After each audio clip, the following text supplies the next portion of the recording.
চাইতে বড় বন্ধু ভারত, আমাদের চাইতে বন্ধু এই পৃথিবীতে বাংলাদেশের আর কেউ নেই। এই যে আমরা বলেছিলাম না যে ভারতের জিনিস বয়কট করব, এই মসজিদ ভাঙ্গা বন্ধ করেন, কত বড় দুঃসাহস! ওরা আল্লাহর ঘরগুলো, কতগুলো ঘর ভেঙেছে আগস্টের 5 তারিখের পর থেকে। বিশ্বের মুসলমানেরা, তাম দুনিয়ার মানুষের দিকে তাকান, তারা মাটির নিচে কেউ গ্যাস পায়, কেউ তেল পায়, কেউ সোনা পায়, কেউ রূপা পায়, কেউ কয়লা পায়। আর এই পৃথিবীর নিকৃষ্ট মানুষের তালিকায় 1 নম্বরে ছিল মুশরিকরা। এই শয়তানরা শুধু মাটির নিচে পায় মন্দির, তাও যেখানে সেখানে না, যেখানে মসজিদ আছে ওখানে পায়। এগুলো যে দাহা, মিথ্যা এবং শয়তানি ছাড়া আর কিছু। আমরা কি বলতে পারতাম না রামু বৌদ্ধ মন্দিরের নিচে 1000 বছর আগে এখানে মসজিদ ছিল, এটা ভেঙে গুড়িয়ে মসজিদ বানাবো? আমাদের ধর্মে ওইটা নেই। লাইক রাহা ফিদ্দিন, আমরা বাড়াবাড়ি জোর জবরদস্তি আমাদের ধর্মে নেই। আর আপনারা কি ধর্ম পালন করেন যে সব খালি দখল, খালি দখল। সুতরাং পৃথিবীর ইহুদি ধর্ম, এই যে হিন্দুদের ধর্ম, বৌদ্ধদের ধর্ম, খ্রিস্টানদের ধর্ম, সবগুলো ভুয়া ধর্ম এখন। কারণ এগুলো সব দখলদারিত্বের ধর্ম। একটাই মাত্র ধর্ম পৃথিবীতে আছে যে ধর্মে কোনো দখলদারিত্বের অনুমতি নেই, তার নাম কি? কালকে আমি ওই জায়গায় হাদিসও পড়েছিলাম ব্যাখ্যায়, মানিদ্দাগা মা লাইসা লাহু ফালাইসা মিন্না। যারা জোর জবরদস্তি করে দখল করে নেয়, নবীজি বলেন সানা আমার, তারা আমার উম্মত না। 2 নম্বরে ওয়ালিয়াতা বাব্বা মাকাদাহু মিনান নার, সে যেন জাহান্নামে নিজের একটা টিকিট বুকিং করে রাখে। সুতরাং পৃথিবীর এই মুশরিকরা, এই হিন্দুরা, এই ইহুদিরা, এরা জাহান্নামে যাবে, এটা নবীর হাদিস দ্বারা প্রমাণিত। কারণ ওরা সব এখন দখলদার। 1940 সালে আপনাদের এই রোহিঙ্গাদের মতো 1940 সালে এই ইসরায়েলকে আশ্রয় দিয়েছিল থাকার জন্য ফিলিস্তিনিরা। ওরা কি ভুল করেছিল? ওরা নাই মানবতার খাতিরে ইসলামে যা আছে নিয়ম মানতে গিয়ে আশ্রয় দিল। আর আপনি এখন তাদেরকে ঘর বাড়ি ছাড়া করে নিজের সব দখল করে নিচ্ছে। আপনি মানুষ, পৃথিবীর এই নিকৃষ্ট মানুষ, এই নেতানিয়াহু। গাজা যেদিন মাটির সাথে মিশে গেছে, ওই দিনে আমি নিয়ত করেছি, আল্লাহ ও যদি মরে যায় এখনই আমি একটা গরু জবাই করবো। অলরেডি একটা গরু কিনেছি 4-5 দিন আগে। গরু কিনেছি, ও মরে গেলে আমি সত্যি জবাই করবো। আগে মনে মনে করছিলাম যে আরেকজন আছে, ও মরে গেলে গরু জবাই করবো, এখন তারে বাদ দিয়েছি তালিকা থেকে। তো সেও তো বসে নেই। সে আগস্টের 5 তারিখের পর থেকে এই 8 মাস 5 দিন এর ভেতরে প্রায় 27টা ইস্যু তৈরি করে বাংলাদেশকে অস্থিতিশীল করার চেষ্টা ছিল, একটাও কাজে লাগে না। কাজে কেন লাগে না আমি গতকালকে বলেছিলাম, আমি তো বারবার রিপিট করতে পারি না। গতকালকে বলেছিলাম দুনিয়ায় যারা একটা অবৈধ সুখ ভোগ করবে তার জন্য 70টা অপমান আল্লাহ রেডি করবে। কোন আয়াতের ব্যাখ্যা বলেছিলাম? এই যে বাহাদুর সাহেব ছিল, ফাইন্না মাআল উসরি ইসরা, ইন্না মাআল উসরি ইসরা। উসরুনের আগে আলিফ লাম আছে নির্দিষ্ট, এটা মারিফা। আর ইসরার আগে আলিফ লাম নেই। আল্লাহ বলেন অবশ্যই কষ্টের সাথে সুখ। বলেন বলেন, কিন্তু কষ্টের কথা বলতে গিয়ে আল্লাহ তাআলা নির্দিষ্ট করে দিলেন যে একটা কষ্ট। কিন্তু ইসরা সুখ দেওয়ার ক্ষেত্রে আল্লাহ নির্দিষ্ট করেন, এটা নাকেরা অথবা অনির্দিষ্ট। তাফসিরে মুফাসসির এটা লিখেছেন ফি জিলালিল কোরআনে, যে একটা অবৈধ সুখ যদি কেউ দুনিয়ায় ভোগ করে তার জন্য অবৈধ সুখের কারণে 70টা অপমান আল্লাহ রেডি করে রাখবে। হাসিনা যেহেতু 15.5 বছরে বহু অবৈধ সুখ ভোগ করেছে, এই কথা বলছেন না? আর যারা তার সহযোগী ছিল তারাও তো সুখ পেয়েছে। আপনাদের এই কমল সুখ পায়নি? উনিও সুখ পেয়েছিল, উনি নিজে জানতো, এটা শিক্ষিত মানুষ। এই যে পাশেরটা, যেটা আবু জাফর নাকি মীর জাফর, বাটি জাফর, যে জাফরই হোক, এরকম জাফর সাইমন সহ প্রত্যেকেই জানতো যে সরকার অবৈধ সরকার, ভোটের সরকার না, এ নিশিরাতের সরকার। এ দিনের ভোট রাতে করে, এমনি 154 জন ঘোষণা দেয়। আপনি জানেন যে ও অবৈধ, ওই রকম অবৈধ জায়গায় আবার গলা বাড়িয়ে বসে আমিও এমপি হব। হলেন এমপি হয়ে কি করলেন? অবৈধ সুখগুলো ভোগ করলেন। এখন কোরআনে বর্ণিত কথা আল্লাহর কথা, আল্লাহর কথা মিথ্যা হবে? যারা অবৈধ সুখ পেয়েছেন, এক একটা সুখে যদি 70টা অশান্তি হয়, দুঃখ হয়। এই 15 বছরে অন্তত 50টা সুখ তো পেয়েছেন। তাহলে এক একটা 70টা 50টায় কত হয়? 3050, 3500, 3500 দুঃখ পাবেন, ক্ষতি হবে, অশান্তি পাবেন, তারপরে বলবেন যে আমি চট করে ঢুকে পড়বো। আর আপনার এখনো কিছুই হয়নি, আপনি একবারে বলছেন যে আমি চট করে ঢুকে পড়বো। কিসের চট করে? আগে ওইগুলো নেবেন না, করার নাই তো মিথ্যা হয়ে যাবে। কথা বলেন না কেন? মাস্ট বি, এটা আল্লাহ ঘটাবেই। দুনিয়ায় যারা অবৈধ সুখ পেয়েছে একটা, তার ক্ষতি হবে, দুঃখ পাবে কয়টা? সুতরাং যারা পেয়েছেন তারা রেডি হন দুঃখ পাওয়ার জন্য। আর যারা কষ্ট করেছেন একটা, তারা 70টা শান্তি পাবেন। আমি ভিকটিম, আমি নিজে 3 বছর, আমার মতো হাজার হাজার লক্ষ লক্ষ হানসা এই দেশে যারা অবৈধভাবে যারা কষ্ট সহ্য করেছি আমরা, একটা কষ্টের কারণে যদি আল্লাহ 70টা সুখ দেয়, অন্তত 50টা কষ্ট সহ্য করলে 3500 সুখ আল্লাহ আমাদেরকে দেখাবে। আর আমরা সবচাইতে বড় সুখ পাবো তখন যখন দেখবো 56,000 বর্গ মাইলে কোরআন দিয়ে চলছে। এটা আমাদের আসল সুখ না? বলেন বলেন, আরো জোরে বলেন। এই সুখটাই তো আমরা চাই। তাছাড়া তামাম দুনিয়া দিলেও আমি এত সুখী না যখন দেখবো যে বাংলার 56,000 বর্গ মাইল এইটা দিয়ে চলছে। আর এইটার জন্যই তো আমরা মাঠে কাজ করি। এ বাহাদুর সাহেবের মতো মানুষ যদি 300 এমপির ভেতরে মাত্র 151 জন এই কোরআন বুকে নিয়ে যেতে পারে, সংসদের প্রথম অধিবেশনে যদি বলতে পারে মাননীয় স্পিকার আমরা নামাজের বিল চাই, উনি বলবে যে হাত তোলেন। এনার মতো যদি 151 জন হাত তোলে, সঙ্গে সঙ্গে নামাজের বিল কায়েম হয়ে যাবে। পরের দিন 18 কোটি মানুষ এই দেশে নামাজ পড়বে, তখন ওয়াজ করা লাগবে? আপনি হয়তো ভোট দিয়েছিলেন বাহাদুরকে একটা, 18 কোটি মানুষ নামাজ পড়বে, আপনি ওই দিন থেকে আমল নামায় 18 কোটি মানুষের নামাজের সওয়াব পাবেন। এই কথা বললে রাজনীতি হয় কোন কারণে? এটা তো আসল নীতি। আর আমি এইটাই কোরআনে পড়েছি। আপনার কথা বললে এটা রাজনীতি হয় না, আর আমি কোরআন দিয়ে বলছি এটা রাজনীতি হয়। মানে আপনি কি আমাদের পাগল পেয়েছে? হ্যাঁ, আমরা জাতে মাতাল হলো, তাহলে ঠিক আছে, তাহলে ঠিক আছে। এই জন্য সামনে সময় আসলে অন্তত আমরা এক ভোটে 18 কোটি মানুষের সওয়াব পাই। এরকম কাজ করা যাবে না। এটা যদি কেউ রাজনীতি মনে করেন, দুনিয়ার কাজ মনে করেন, এদিকে আসেন। কোরআন শরীফের ভেতরে নামাজের কথা মাত্র 82 জায়গায়, যাকাতের কথা মাত্র 82 জায়গায়, রোজার কথা মাত্র 1 জায়গায়, হজের কথা মাত্র 1 জায়গায়। আর কোরআন দিয়ে রাজনীতি করা লাগবে এই কথা আছে 918 জায়গায়। তাও তো আমার মাথা ছোট, যারা বড় বড় মাথা ও তো আরো বেশি পাবে। আর এমন এমন মাথা আলা লোক বলছে কোরআনের সাথে রাজনীতি কোনো সম্পর্কই নেই, ওর মাথা খাইতে মারা দরকার। বাংলায় বললাম, আপনি কোরআন পড়িয়েছেন যে আপনি পাবেন? আমার মতো ছোট মানুষ যদি 918 জায়গায় পায়, তো বড় বড় মাথা তাদের তো আরো বেশি পাওয়ার কথা না? এই কথা বললে আপনার কাছে রাজনীতি মনে হয়? নবীজিও তো রাজনীতি করেছেন, না করেন নাই? বলেন বলেন। উনি যদি রাজনীতি না করবেন তাহলে রাষ্ট্রনায়ক হলেন কি করে?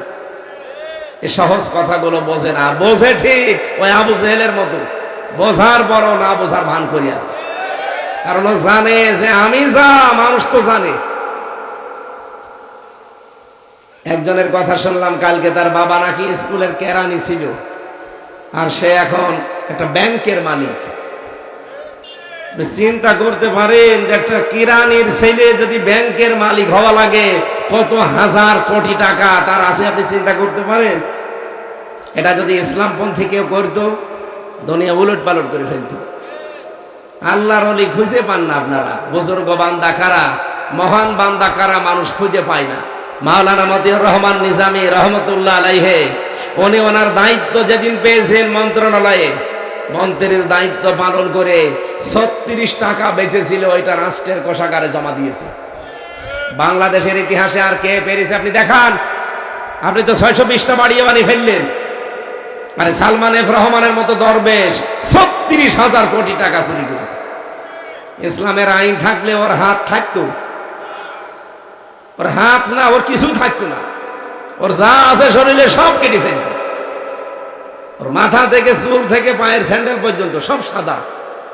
কি উপরে মাথার চুল সাদা, ভরু সাদা, দাড়ি সাদা, জামা সাদা, পায়জামা সাদা, এমনকি স্যান্ডেলও সাদা, আর ভেতরের অবস্থা ও সবই সাদা। তারপর শয়তানের ভেতরে মনটা পুরা কালো কালো এবং কালো। কি করেছে আপনি চিন্তা করেছেন? 36,000 কোটি। জীবনে আপনাকে যদি গণনা করতে দেয় হাত ব্যথা হয়ে যাবে, তাও শেষ করতে পারবেন। কিন্তু এখন আমার মতো ফ্লোরে থাকে। আমি যেই বিল্ডিং এ ছিলাম, ওই হিমেল বিল্ডিং এ, তমাল বিল্ডিং এর নিচতলায়, এখন ঠিক ওই জায়গায় থাকে, তা ফ্লোরে। আমারে তো একটা কম্বল দিয়েছিল, ওদের শুনছি কম্বলও দিচ্ছে না। ওর কম্বল দেওয়ার দরকার নেই। ও শয়তান যা করেছে, ওর কম্বল দেওয়ার দরকার কি? এমনি মরে যাক। সম্মানিত ভাইরা, আমি এলোমেলো অনেক কিছু বললাম, শুধু একটু মনোযোগ আকর্ষণ করার জন্য। আমি এবার তাফসিরে প্রবেশ করছি। সূরা মায়েদা 55 নম্বর আয়াত, আল্লাহর ঘোষণা। তাফসির করার জন্য মূল নীতি আছে 15টা, উসুলে তাফসির। এখানে আলেম আছে না? সভাপতি আলেম মানুষ। 15টা মূল নীতি আছে তাফসির করার জন্য। এখন যদি এগুলোর ব্যাখ্যা করি, তাহলে তাফসিরে যেতে দেরি হয়ে যাবে। আর আমরা 1 ঘন্টা 15-20 মিনিটই কথা বলি, বেশি বলি না, ক্লাস আকারে বলি। আমরা সরাসরি আয়াতে চলে যাচ্ছি।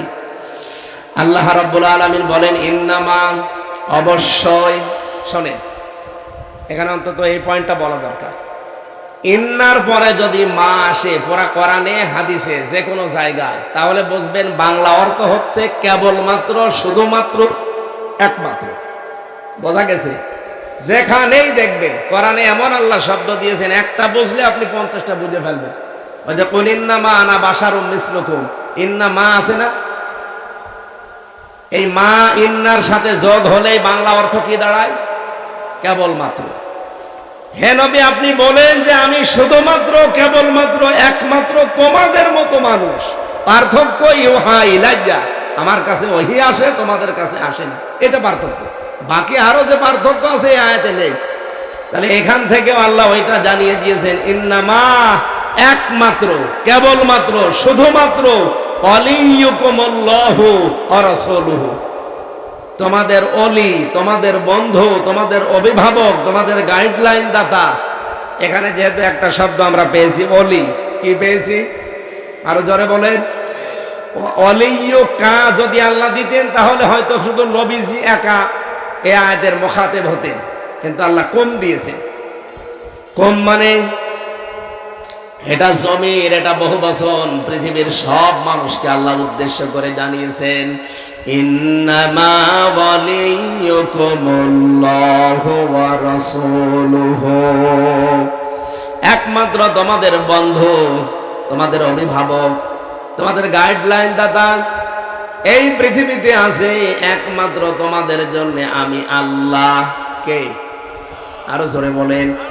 2 নম্বরে তোমাদের বন্ধু হবে আমার রাসূল, আমার। 3 নম্বরে ওয়াল্লাযিনা আমানু, যারা ঈমানদার তারা তোমাদের বন্ধু। আল্লাহ পাক বলেন, ঈমানদারকে যদি বন্ধু হিসাবে পেতে চাও, আল্লাহকে, রাসূলকে বন্ধু হিসাবে পেতে হলে হয়তো এরকম প্রশ্ন আসবে না, কেউ তোমাকে প্রশ্ন করবেও না। কিন্তু যদি ঈমানদারকে বন্ধু হিসাবে গ্রহণ করতে চাও, অনেকে প্রশ্ন আসতে পারে, ও ঈমানদার কিনা। যে ঈমানদারের ভেতরে পৃথিবীতে 3টা কাজ আপনি দেখবেন, তার সাথে আপনার বন্ধুত্ব করা লাগবে। 1 নম্বরে আল্লাযীনা ইউকিমুনাস সালাহ, যে ঈমানদার নামাজ কায়েমের জন্য আন্দোলন করে। ওয়ায়ুতুনাজ যাকাত, যারা যাকাত ভিত্তিক অর্থনীতির জন্য চেষ্টা করে। অহুম রাকিউন, যারা রুকুকারীদের সাথে রুকু করে, তার মানে জামাতবদ্ধ হয়ে যারা নামাজ পড়ে। এবার আসেন আমরা এই 3টা শব্দের ব্যাখ্যা করব, যেহেতু এরপরে আরেকটা আয়াত পড়েছিলাম, ওয়ামাইয়াতাওয়াল্লাল্লাহা ওয়া রাসূলাহু, যারা এভাবে আল্লাহ এবং রাসূলের দিকে ফিরে যায়, ওয়াল্লাযীনা আমানু, এবং ঈমানদারদেরকে বন্ধু হিসাবে মেনে নেয়, ফা ইন্না হিজবাল্লাহি হুমুল গালিবুন, আর আল্লাহর দল এরা বিজয়ী। কে বলছে? আল্লাহ পাকের তেলাওয়াতকৃত আয়াতের বাংলা অর্থ আমাদের মাতৃভাষা এটা ছিল। এবার আমরা ব্যাখ্যায় যাচ্ছি। প্রথম, আমাদের বন্ধু কে? আর জোরে বলেন তো, আল্লাহকে বন্ধু হিসাবে বললেই হবে? তাকে যদি কেউ বন্ধু হিসাবে পেতে চায়, তার প্রথম নাম্বারে গুণ থাকা লাগবে আল্লাহু ওয়ালিয়ুল্লাযীনা আমানু। আল্লাহ বলেন যারা ঈমান আনে আমি আল্লাহ নিজেই তাদের বন্ধু হয়ে যাই। তাহলে আল্লাহকে বন্ধু হিসাবে পেতে হলে কি করা লাগবে?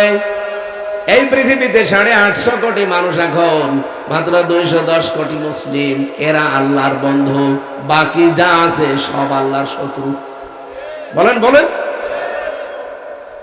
এখন আল্লাহ যদি কারো বন্ধু হয়, আমি মনে করেন আজকের সভাপতির সাথে বন্ধুত্ব করলাম, আমি বন্ধু হিসাবে আমার কিছু দায়িত্ব ওনার প্রতি আছে, আর আমার প্রতি ওনার কিছু দায়িত্ব। বলেন বলেন। আল্লাহ যে সূরা বাকারার 257 নম্বর আয়াত, আল্লাহ নিজে দলিল দিচ্ছেন যে আমি কি করব আমার বন্ধুর সাথে জানো, ইখরিজুহুম মিনাজ যুলুমাতি ইলান নূর। আমি আল্লাহ নিজে আমার বন্ধুকে অন্ধকার থেকে বের করে আলোর দিকে নিয়ে যাব। এ দায়িত্ব কার? ভালো করে বুঝবেন। আল্লাহ যেহেতু আপনার সাথে বন্ধুত্ব করেছে, আপনি ঈমান এনেছেন, তাই এখন আল্লাহর দায়িত্ব কি আপনার উপরে? উনি আপনাকে অন্ধকার থেকে বের করে আলোর দিকে নিয়ে যাবে। অন্ধকার মানে মানুষের তৈরি করা আইন, আর আলো মানে কোরআন। বলেন বলেন। কোরআনের 55টা নাম আছে, তার ভেতরে একটা নাম আন-নূর। হ্যাঁ বলেন বলেন। কোরআনের প্রধান নাম 5টা, 55টার ভেতরে 5টা নাম প্রধান। একটা কোরআন, একটা ফুরকান, একটা কিতাব, একটা জিকির, একটা তানজিল। এই 5টা প্রধান নাম। আর বাকি নাম আপনি পাবেন কোরআনে 50টা, তার ভেতরে একটা আছে আন-নূর। قد جاءكم من الله نور। জোরে বলেন আল্লাহু আকবার। কক্সবাজারবাসী, যেহেতু আল্লাহ আমার সাথে বন্ধুত্ব করে ফেলেছে, এখন আমাকে আল্লাহ বাঁচাতে চায় বন্ধু হিসাবে। মানুষের তৈরি করা আইন থেকে, অন্ধকার থেকে আল্লাহ আমাকে নিয়ে আসবে। আমার মন মানসিকতা আল্লাহ চেঞ্জ করে দেবে। আল্লাহর কোরআন, আল্লাহর নূরের কাছে আল্লাহ আমাকে নিয়ে আসবে। আমি যেন কোরআনের এই নূরকে প্রতিষ্ঠাকারী হয়ে যাই। এই জন্য বাংলাদেশে যারা আল্লাহর নূরকে জমিনে কায়েম করার জন্য চেষ্টা চালায়, তারা আল্লাহর বন্ধু। আল্লাহ তাদেরকে ভালোবেসে নিয়ে এসেছে।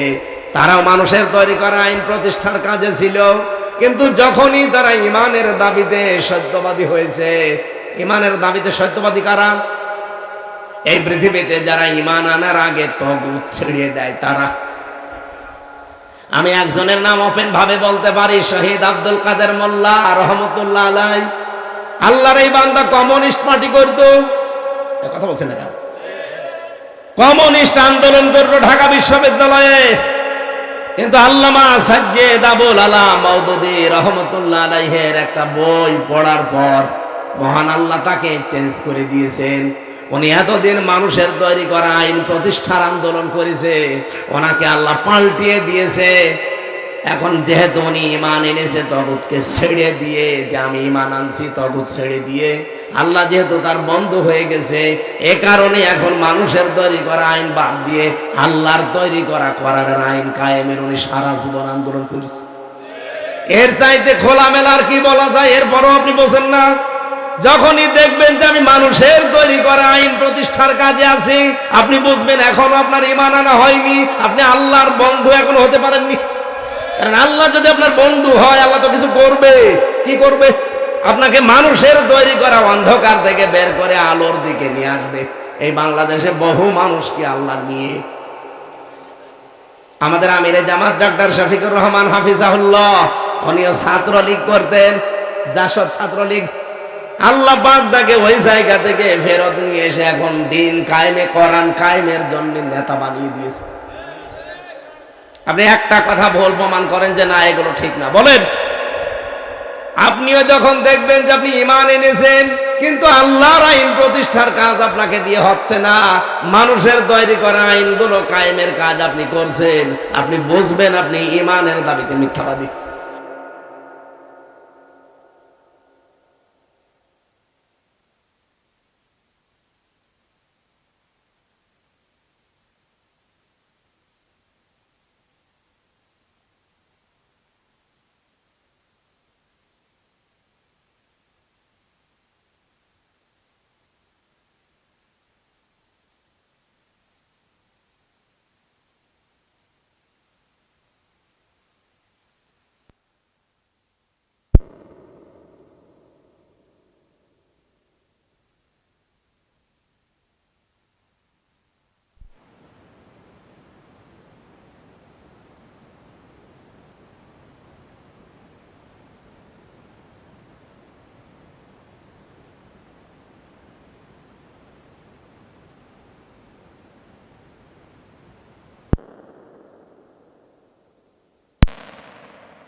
উলাইকা হুমুস সাদিকুন। বলেন আল্লাহু আকবার। আপনি কি ইমানের দাবিতে সত্যবাদী? এটা যদি প্রমাণ করতে তাহলে একটা বাড়িতে বাংলায় মিলাবেন। আল্লাহ বলেন ইন্নামা, অবশ্যই, একমাত্র, কেবলমাত্র, শুধুমাত্র আল্লাযীনা, যারা মুমিনুন, ইমানের দাবি যারা করছে তারা কেবলমাত্র ইমানদার, তারাই আল্লাহর দৃষ্টিতে। কারা? আমানু বিল্লাহি ওয়া রাসূলিহি, যারা আল্লাহ এবং রাসূলকে বিশ্বাস করে। সুম্মা লাম ইয়ারতাবু, এবং এই বিশ্বাসের ভেতরে এক বিন্দু পরিমাণ তারা সন্দেহ পোষণ করে না।